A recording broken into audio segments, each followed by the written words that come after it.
In this video, I'm breaking down my top 10 frustrations about GarageBand on the iPhone or the iPad. But if it is your first time here, my name is Pete and this is Studio Live today, where my goal is to help you create, record, and release your best music. Now, let me just say this right up front. I actually really love GarageBand on the iPhone or the iPad. It is the most convenient way to take your recordings with you on the go and record wherever you want to go. It is simple, and the simplicity is something that I love. So when I go through these, it will be from a place of love, and it will just be from some of the frustrating things that I know a lot of you are experiencing and that I have experienced over the 4 or 5 years that I've been using GarageBand pretty much full time to create music. So it's the reason for this is twofold. It's a little bit of fun because it can be fun to share these sort of things.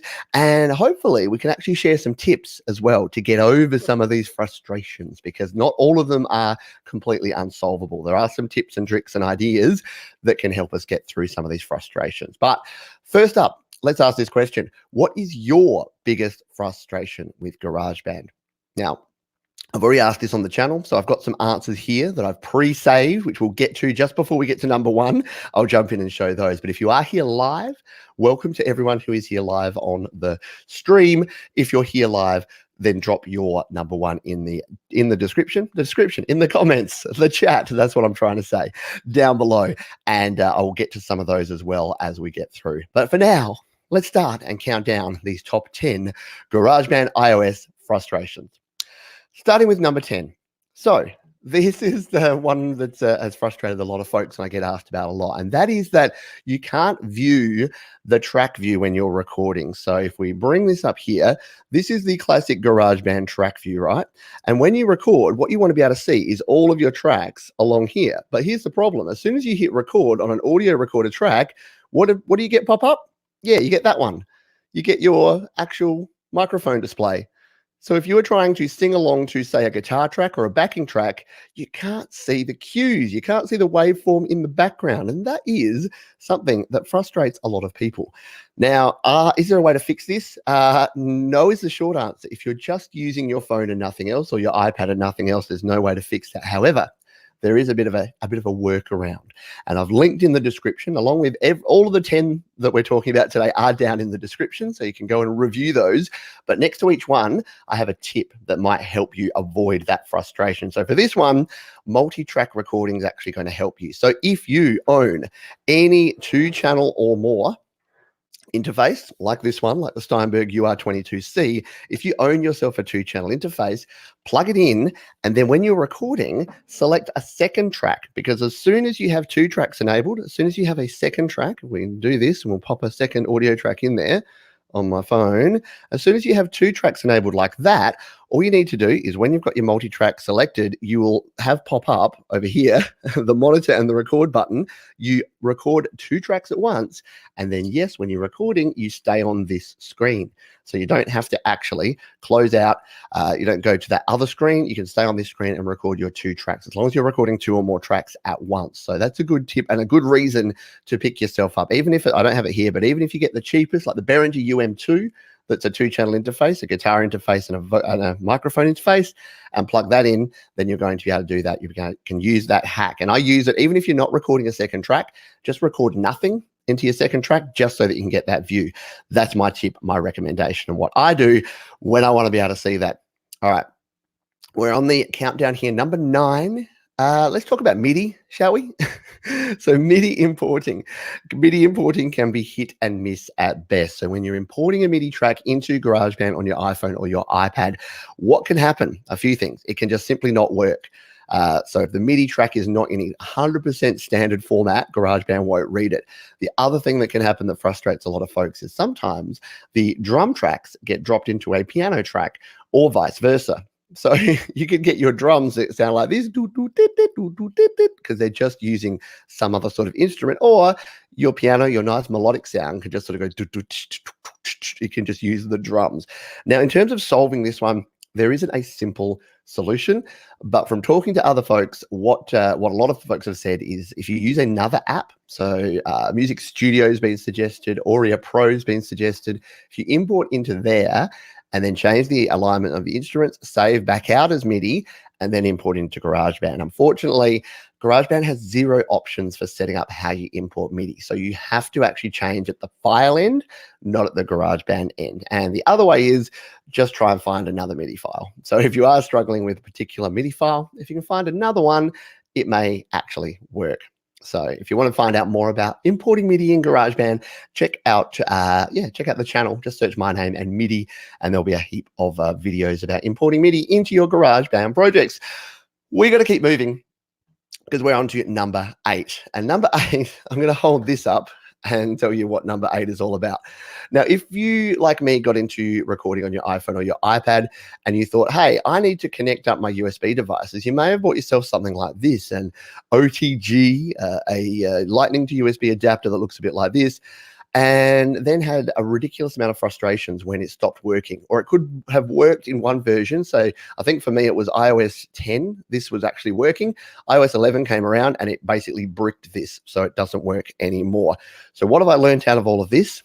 Is that you can't really use a lot of the third-party devices with GarageBand. You really do need to invest in, yes, a $35 piece of plastic like this, like the Lightning to USB 3 adapter from Apple, because I reckon connectivity-wise, I think at least 50% of people that contact me with problems, so where they're, hey, I'm trying to troubleshoot this, I can't hear my audio playback, I can't record my microphone, it keeps cutting out, etc., it's generally caused by some sort of aftermarket device that's not genuine Apple. Now, we could have a big philosophical debate about how good that is or bad that is, or we could say it is the way it is right now and move on. And that's kind of the way that I've chosen. Feel free to get frustrated about things that you can't control, but in my experience, it is fruitless, and you do just need one of the genuine things. But it is still a frustration, and a frustration for a lot of people. So I thought it had to make the list, because not being able to use even good quality third-party products is quite frustrating in not just GarageBand, but in Apple universe in general. All right, let's jump in. Number 7. Number 7 is tracks that just stop working. So sometimes you have a track like this audio recorder track at the top there, and then the next time you go and play it, and no sound comes out. It looks like it's playing. It looks like it's coming back. So let's just play this. This is just me talking. But instead of actually hearing the sound, you'll see it exactly like that, but then nothing will actually be playing. And this is where the files can become corrupt. It cannot link to the back end where it's supposed to be playing it back. There's a bunch of things that can happen. There's no guaranteed way to fix this, but one method that I have used successfully a lot in the past is to copy and then paste that back into a different track. So if you get that little piece of audio, you copy it, you paste it back into the track, and then that will often fix it. Or you could actually create a whole new project, copy that track, paste it into the new project. It kind of fixes it somehow with Voodoo and things underneath, and then you copy it back to your track. So just moving it about can sometimes actually help with that. But I know it's something that a lot of folks come across. And in fact, in the description, I have another video which actually shows you exactly how to do that. I call it fixing dead tracks. So when your track dies, when you can't hear the audio, then there is a way to fix it, or at least to try to fix it. You can check that out. Number 6, as look in our countdown of the top 10 frustrations that GarageBand iOS users can definitely relate to. And this is collaboration, not being able to collaborate between iOS and Mac.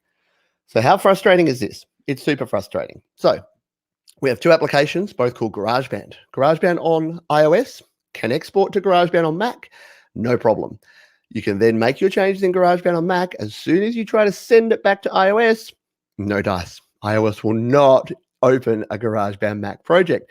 Now, this seems a bit arbitrary. I know there's reasons for it in terms of some of the features and functionality. So here's the thing. iOS is kind of a cut down version of the Mac version. So as soon as you go to Mac, you can add in things like effect automation, master track volume, a bunch of other things. That's the reason they can't be sent back to iOS. However, there's got to be a compatibility mode or a way that you can just retain that. Like there should be a lot of software like this will just have a way to say save or save as compatible format. So that is what I would love to see. And because I work with a lot of folks in GarageBand and part of the GarageBand users Facebook group. Hello to my friends over at GarageBand users. There's so many folks that are collaborating between iOS and Mac.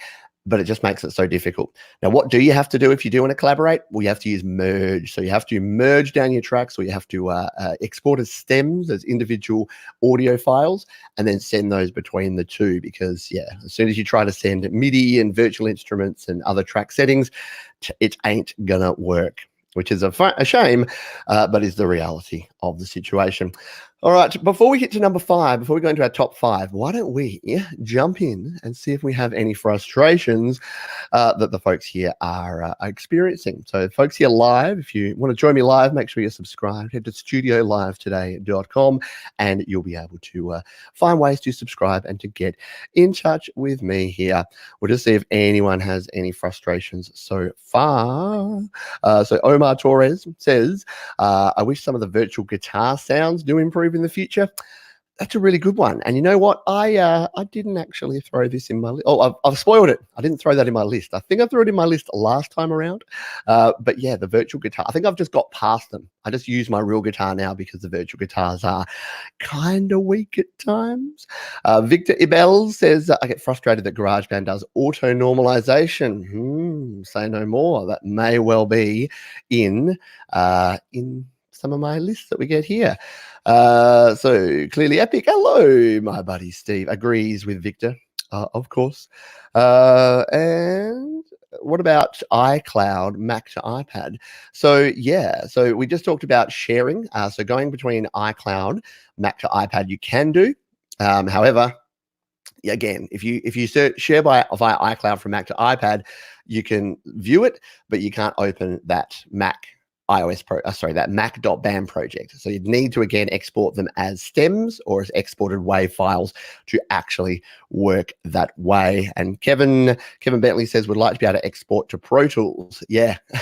So having other formats for your projects would be cool. But yeah, to Pro Tools and to any other software, you'll need to again use that merge function. Check down in the description. If you're going from iOS, you need to basically export them as individual WAV files and then create what are called stems, which are just individual tracks that you can export. But all excellent contributions here. And before we get to number 1, we will check back in and see if we have any other frustrations. But for now, let's jump in and do 5 down to number 2. And then we've got some pre-saved ones here from other users we'll get to as well. Number 5 is one that's near and dear to my heart, and that is that there is no autosave feature as such in GarageBand. So here's the problem. I have my GarageBand project here. I go in, I add in a bunch more tracks. I've got 16 tracks, and I've got hours and hours worth of work in here. If during that time I haven't actually gone out of the track, so to go out, you tap on the button up here and go back to my songs like that. It's hard to do upside down. Go back to my songs. That is what saves the track. So if you forget to do that for a long period of time because you're in the moment, you could lose a whole lot of work. So the only real way to save a track is to save out and then reopen it. And then when you go back and reopen it, it's saved that. You can then also duplicate it to create version control, which I've talked about in other videos.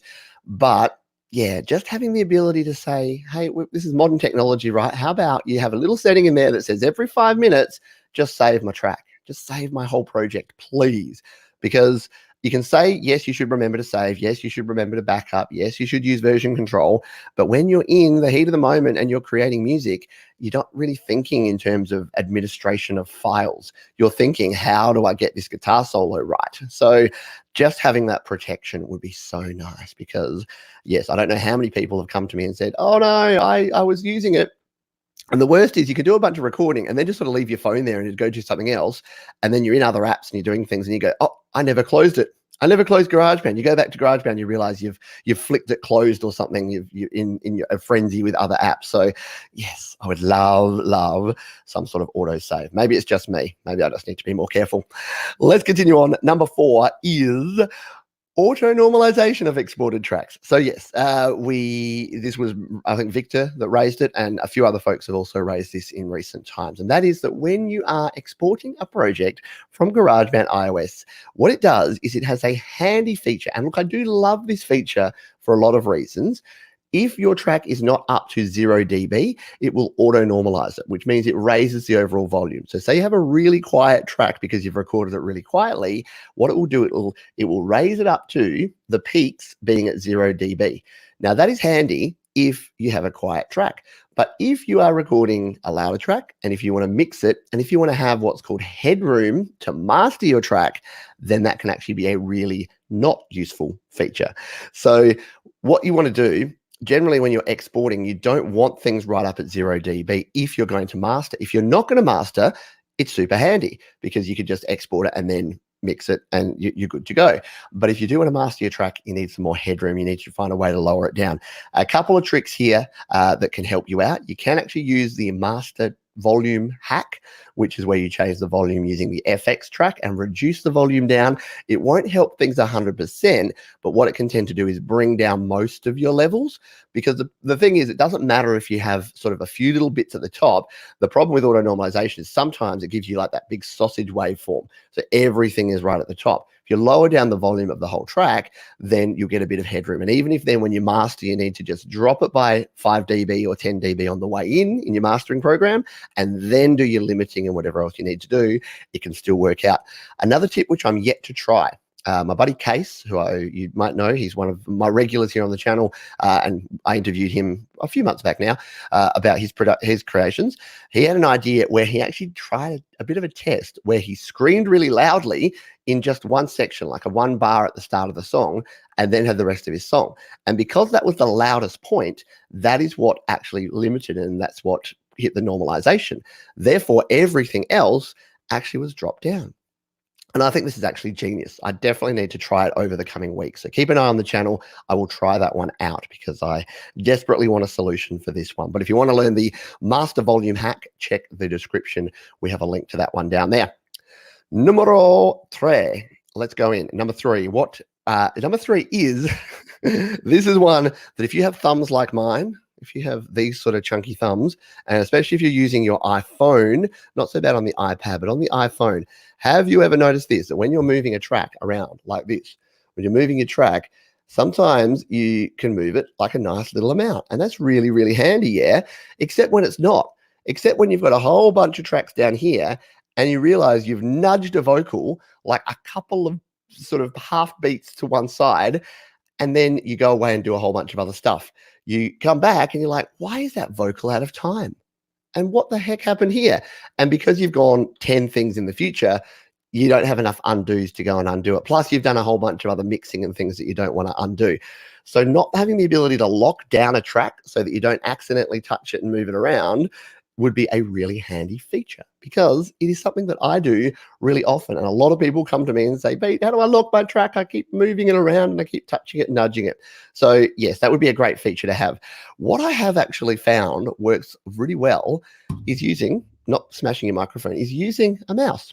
So I've got a tip. I've got a link down in the description to a video I did about how to use a mouse with your iPhone or your iPad. And using, again, your Lightning to USB adapter, or you can even use a Bluetooth mouse in iOS 13 and iPad OS 13. Is a really cool way, because those really finicky moves are a lot easier to make. And because you're actually clicking and dragging instead of tapping with your finger, if you're doing some of those fine editing moves, it's a lot easier to use because you can actually just tap on that one spot, move it. Your chunky thumbs are not going to hit the other parts, and it can make life a heck of a lot easier. That's my tip anyway. But yeah, hands up who gets frustrated by that, by moving those things around. You're like, I swear I didn't touch it. Oh, GarageBand, I love you, but sometimes, grrr, right? Alrighty. All right, we're getting into the final serious end. So we've only got 2 left here. I'm going to give my number 2, and then we're going to jump over and again take a listen to some of the previous comments I've got from folks, and then we're going to finish with number 1. Number 2 is no master track. Yes, so we have individual volume tracks here in GarageBand. We have up to 32 of them, and that's very cool. But the one track that is missing is a master volume track. So that means that you can't actually change the overall volume. You can't add effects, master effects. You can't do a lot of other things that you can do in other DAWs. And I don't really know any other DAW, any other digital audio workstation that has no master track. Excuse me. It is very frustrating, and it makes life a lot more difficult. However, we do have the master track hack. So if you check the description under number 2, it'll have the video that shows you how to not only use volume, but you can even use EQ on your master track. And the other thing that I'd suggest is it's not actually that hard to get a master track if you use the merge function. So I'll show you this real quick. Again, it's going to be hard to do upside down, but if you tap right on your icon there and you tap the merge button, what you can do is select all the tracks. So say you had more than 2, say you had 20 tracks there, you select all of those, you hit merge, and then it merges them all down into one stereo file.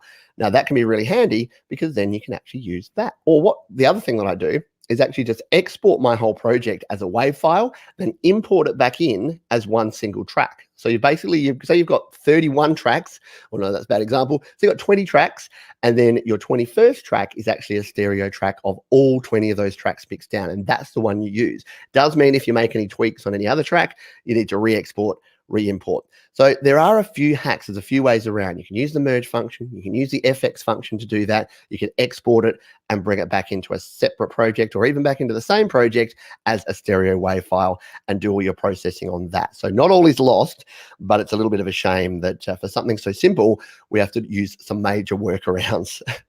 Let's jump over. Now, these are some of the examples. So I did ask over on my channel, if you're not following Studio Live today and checking out the community tab, I ask a lot of questions. We throw polls up there, and that's where I share all the things that go on between videos here on Studio Live today. So let's jump in and get some responses from some of our user. John doesn't like the fact that the iOS version is inferior to the Mac version. So yes, the beat sequencer he's pointing to is not as good in iOS as it is in Mac, and probably should be. Thank you for your feedback there, John. The amateurs, no way to change the tempo in a song, and no sitar. Yes, love a sitar. Would love some other cool sounds. But yeah, the change tempo. I didn't include it here again, but changing tempo, changing time signature are other ones that I've definitely had in previous lists. I think again I've just gotten over them over time because I don't seem to come up too often. But again, probably because I make a lot of very simple music in one speed and one tempo. George Elliott says optimizing performance, which I haven't mentioned yet. Spoiler alert. Goran Larson says that my bad songs still sound bad. Yes, there isn't no make awesome button that they've employed in GarageBand. I would really love that if it could just make all of my crappy sounds and songs suddenly sound amazing.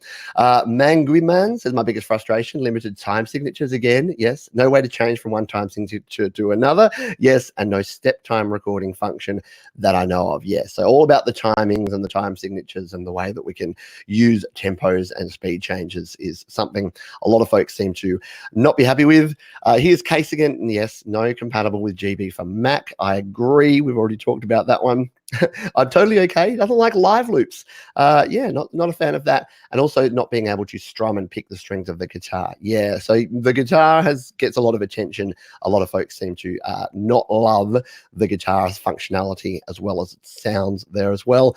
Tom, who's here on the live stream, I haven't experienced any because of you, Pete. It's been easy. I have a question. You help me through it. I have frustration. You have a video that explains it. Thank you. Thank you, my friend. And look, that is, I do joke about that, but that's kind of the point of this channel, is that what I'm hoping is over time, not just for GarageBand, but for other home studio and mobile studio and connecting things and doing things, I'm hoping that there'll be a digital Pete brain that you'll just be able to go, oh, I need to know how to do blah, and Studio Live today should have a video. Not that I don't want to chat to you folks and answer your questions. I always will. In fact, the majority of my videos come from questions asked by folks right here on the channel. Here is one from Henry. The inability to use group tracks. Yeah, we didn't talk about grouping tracks. That would be a super handy feature. Automating other parameters other than volume, and GarageBand normalizing exported tracks. Oh yes, very much 3 things that I can definitely relate to. And yes, we didn't even talk about automation, but automation only on the volume means you can't automate effects, you can't automate panning, you can't automate other things. So that would be super handy and super fun to see. Pyro Steve, the muting of tracks. but I think it's a device storage problem more than a GV issue. Definitely more world instruments and ability to use all the guitar settings. So retro and wah are missing. Yeah, so again, the implementation of the guitar, a little bit flawed. Fine says it's so inaccurate to mix with faders that don't show their positions in alphanumerical values. Yes, that can be hard. You're like, I want to cut 5 dB on this, and you just get your big chunky thumb and try to move it 5 dB and just hope that it's around about that. I hear you. The loops all sound similar, says Illuminati Productions. Yes, that can be a problem. Optimizing performance, enough said. Yes, reduces the sound quality when exported a file from GB. Yeah, so I have had a lot of people say similar sorts of things, that they have problems with the quality when they export. I haven't experienced it personally. Maybe it's the auto-normalization that's doing that. Maybe some of the compression algorithms in iOS are doing some of those issues. But yeah, you do have some struggles when it comes to that final exporting of your file. So thank you to everyone who's provided their feedback there. Now we'll come back and check. I'll see remember where I got up to. Yeah, so here's where I was up to, and I'll just see if we've got anyone else here live that's got any more others. So we've got Dean. I was always annoyed when GarageBand did optimization out of the ordinary. I'm glad they fixed that in recent updates. Yeah, I haven't had as many optimizing performance issues in recent times. Is that just me, or is other people finding that it seems to crop up less in iOS 13 than it did in 11 and 12? Maybe it's just me. Clearly Epic says this is genius, can't wait to hear you scream, Pete. Yeah, so referring to the trick there, the hack that Case mentioned around auto-normalization, how to fix that one. Let's continue on. My wish is a real-time video on a GarageBand track. Yeah, adding a video track. I know Reaper on the PC has video tracks, so you can sync up video and audio. That's super, super handy. I got a question here. Can I connect my phone to a TV and use GarageBand? You can. The Lightning to HDMI adapter will help you do that. Has some limitations, but yeah, check out my video on that one. There's a video on the channel. How do you change the tempo of imported audio WAV files? Yes, with a bit of difficulty is the answer to that. We've got some videos coming up on the channel, so sorry we can't jump into that in detail right now. Bubba's got the inability to customize labeling in general. Yeah, the timeline, fonts, and sizes. Simple track labeling, naming your tracks. How much would that be useful? Victor Ibel says you can download an AUV3 of a sitar. There you go. If you've got a good sitar plugin, Victor, send it my way. I'm happy to review a sitar. I do get asked that a lot. Sitars, banjos, and ukulele seem to be the things people want to do. DVG, hello to you. No ability to save work. Yeah, the lack of a save is not so much fun. Paul would also like the make awesome button. Yeah, I think so. I think we need that make awesome button sooner rather than later. So Solrak, my buddy Carlito there, me as a blind person not being able to automate because it's not compatible with VoiceOver. Yeah, I can imagine that that's a super big frustration that you wouldn't be able to use that. And Barry has a question here. Do you think they're going to upgrade on GarageBand and put a master effect? I don't know. I mean, it does come up in basically every list. Patrick over at the GarageBand Guide did a list of wanted features. It came up really high in that one. It's asked about an awful lot. It seems to be a simple fix, similar to like track labels. It seems to be a simple fix, but I'm not sure where it is on their roadmap of things. They seem to be more intent on adding in more loops and more samples and more sounds. Like, do we need another Alchemy like patch pack, or do we need another type of music loops pack before we actually have basic functions? I don't know. You could argue not, but yeah. Paul Holmes says, are there any reggae drum loops? Not specifically, but you can get a good reggae sound. Check out Dan Baker's reggae video. Search Dan Baker and reggae, and you'll find some great information there. All righty, I think we're right at the end of time. I was trying to keep this one to 30 minutes, and we're right on 30. So let's finish off here now. Number one, not surprisingly, is optimizing performance. Yeah, you knew it was coming. I've alluded to it. I spoiled it earlier anyway. Optimizing performance is what happens when you're doing a project, you get a bunch of tracks in there, you've added a bunch of effects, and you're working away at it. You're about to hit record. In fact, you do hit record, and then instead of it recording, it pops up a little message that says optimizing performance. and a little bar that goes across either reasonably slowly or very slowly. Now, why does this happen? So what optimizing performance is doing is it's preempting the fact that you don't have enough memory or processing power on your iPhone or iPad to continue doing things at the pace that you're doing. So what optimizing performance is actually doing behind the scenes is taking all of your tracks and rendering them down to individual AIF files, so individual audio files, meaning that instead of having to play all the MIDI and then process all the effects, or play the audio file and then process all the plugins, it's just playing back an individual audio file on each track. So what that actually does is it optimizes performance. It actually helps with the performance because your phone won't slow down, it won't crash, it won't have errors. Now, I totally dig that, and I think that's a cool feature. But what I would like is let us live on the edge if we want to, Apple. So the way I've said in the past is don't change optimizing. I know a lot of people say, get rid of it. I understand why it's there. The last thing you want, like, I would rather wait 2 minutes and then record it and it work than it records straight away and get glitches and pops and clicks, or it completely fail halfway through because I've run out of memory. So yep, understand why it's there, but give us the option. Just say, like, give us a warning that says that you are dangerously low on resources. If you don't optimizing performance, you may lose your next recording. Would you like to optimize performance? You say yes, it optimizes, everyone's happy. Because sometimes, you know what? I'm literally just playing back a track, or I'm literally just adjusting a volume. I'm not actually that concerned if it glitches or if it errors or whatever.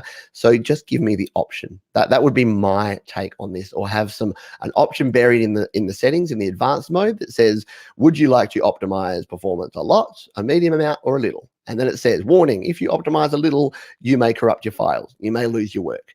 Let us have the choice. Now, maybe, like most things I think with Apple products, they want to avoid those sort of things. They kind of want to hold your hand, which makes me wonder about the whole autosave thing not being a thing. Like, it seems a little bit of a contradiction that we don't have autosave, but we do have auto optimizing performance. Maybe flip those around. Maybe make optimizing performance optional, autosave not. If you want to protect us, help us out. Anyway, I hope you found this enjoyable here today. If you've been here live, thank you. I appreciate you, and thanks for all of your contributions. If you answered my question and we threw it up here on the screen, thank you for that as well. And again, this comes from a place of love. These are the frustrations I know that we all feel. But the thing is, with anything like this, there's always a workaround. There's always a way to actually get past it. And the very fact that all of us sitting here watching, unless you're really watching for some strange reasons and you don't actually use GarageBand, most of us watching here are using GarageBand on the daily. We still love it. We still get a lot of value from it. But it can be cathartic. It can be a release to actually be able to say, here are some of the things that frustrate me. Here are some of the things that I wish would change. And who knows, GarageBand 3.0 may be right around the corner. And maybe Apple are listening to this and will go, yes, you're right. We do need optimizing performance options. We do need a master track in GarageBand. Anyway, thank you everyone for being here. I hope you got some value or a little bit of a chuckle out of this one. If you want to check out more, head over to studiolivetoday.com. If you got some value out of this one, hit the like button. Feel free to drop a comment if you're watching on the replay and you didn't get a chance to share your frustration as well. Thanks for watching, folks. I'll see you next time.